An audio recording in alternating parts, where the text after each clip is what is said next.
একটা জায়গা থেকে শুরু করি, আমরা যে মেট্রিকটা বা সংখ্যাটা বারবার সামনে আসছে যে কতজন নারী নির্বাচনে অংশগ্রহণ করেছেন, কতজন নারী সংসদে আছেন, এখানে আমরা অংশগ্রহণটার কথা চিন্তা করছি, কিন্তু সিদ্ধান্ত গ্রহণ প্রক্রিয়ায় নারী কতজন আছেন সেই মেট্রিকটা কিন্তু আমাদের সামনে আসছে না।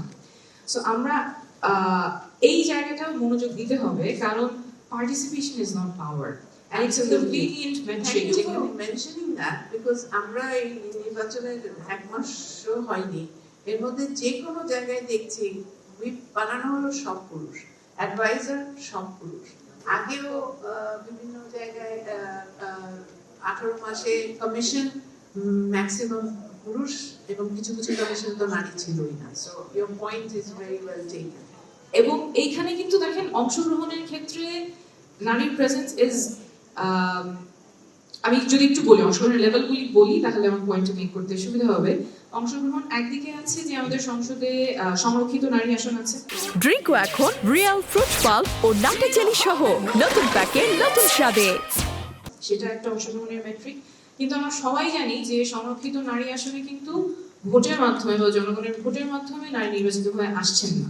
তাহলে সংরক্ষিত আসনে আসছেন দলের প্রতিনিধি হয়ে, এবং তার এইখানে একটা মুখাপেক্ষিতা থাকে, দলের যে নেতা তাকে মনোনয়ন দিচ্ছেন তার প্রতি জনগণের প্রতি দায়বদ্ধতা এবং সিদ্ধান্ত নেওয়ার যে স্বাধীনতা সেটা সেখানে খর্ব হয়ে যাচ্ছে, কারণ তিনি দলের প্রতি নির্ভরশীল থাকছেন সেই সংরক্ষিত নারী আসনে মনোনয়ন পাওয়ার ক্ষেত্রে। আরেকটা ভাবে অংশগ্রহণ করছেন কিছু নারী, সরাসরি নির্বাচনে অংশগ্রহণ করছেন, কিন্তু সেখানে আমরা দেখছি যে দলগুলো যেই আসনগুলোতে প্রায় নিশ্চিতভাবে হেরে যাবেন সেই জায়গায় নারীদেরকে মনোনয়ন দিচ্ছেন, বা সিম্বলিক ভাবে নারীদেরকে মনোনয়ন দিচ্ছে। সত্যিকারে যে জিতে আসবে সেরকম আমরা প্রপোর্শনটা কম দেখছি।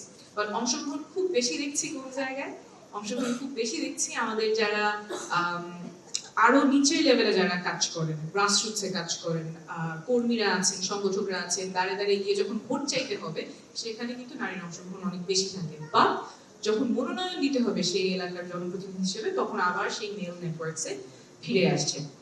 তো অংশগ্রহণের এই জায়গাগুলো আছে, কিন্তু সিদ্ধান্ত গ্রহণের জায়গাগুলো কিন্তু আবার এটা না। সিদ্ধান্ত গ্রহণের জায়গা হচ্ছে আমাদের যেহেতু পার্লামেন্টারি ডেমোক্রেসি, মনোনয়ন প্রক্রিয়ায় কে মনোনীত হচ্ছে, নির্বাচন করার ক্ষেত্রে কে নির্বাচন করতে পারছে, সেইটা একটা খুব গুরুত্বপূর্ণ জায়গা, এবং সেটা almost always controlled by man. নারীরা হয়তো লবি করতে পারেন যে আমি মনোনয়ন চাই, কিন্তু তারপরে সেই প্রসেসটা ইউজুয়ালি ডিক্টেটেড হয় বাই ম্যান। আমাদের একটু আগে তাসলিম আপা বলছেন যে নীতি নির্ধারণী জায়গায় কত মানুষ আছে, আপনিও বললেন নীতি নির্ধারণী জায়গাটা মন্ত্রিসভা, সেই জায়গায় ইম্পর্টেন্ট পোর্টফোলিওতে আমরা কতখানি রিফ্লেকশন দেখতে পাই। আর আরেকটা জিনিস হচ্ছে আমাদের রাজনৈতিক দলের ক্ষেত্রে সিদ্ধান্ত গ্রহণ প্রক্রিয়াগুলো সাধারণত দেখা যায় পার্টির ব্যাকরুমে হয়, কোথায় জোট হবে, কোথায় ঐক্য হবে, কার কোন পথ পাবে, সেই জায়গাগুলোতেও সিদ্ধান্ত গ্রহণ প্রক্রিয়া হয়। তো এই যে মনোনয়ন প্রক্রিয়া, দলের ভেতরে সিদ্ধান্ত গ্রহণ এবং রাষ্ট্রের যে নীতি নির্ধারণী পর্যায়ে, এই জায়গাগুলোতে নারীর উপস্থিতি কেমন, অ্যাকচুয়ালি সিদ্ধান্ত গ্রহণ প্রক্রিয়ায় নারীর সংখ্যাটা কেমন, সেই জায়গাটায় আমার মনে হয় we need to focus and we also need to find out যে ওইখানে সংখ্যাটা কেমন। অংশগ্রহণের সংখ্যাটা আমরা বলছি, কিন্তু সিদ্ধান্ত গ্রহণের প্রক্রিয়ায় সংখ্যাটা কেমন।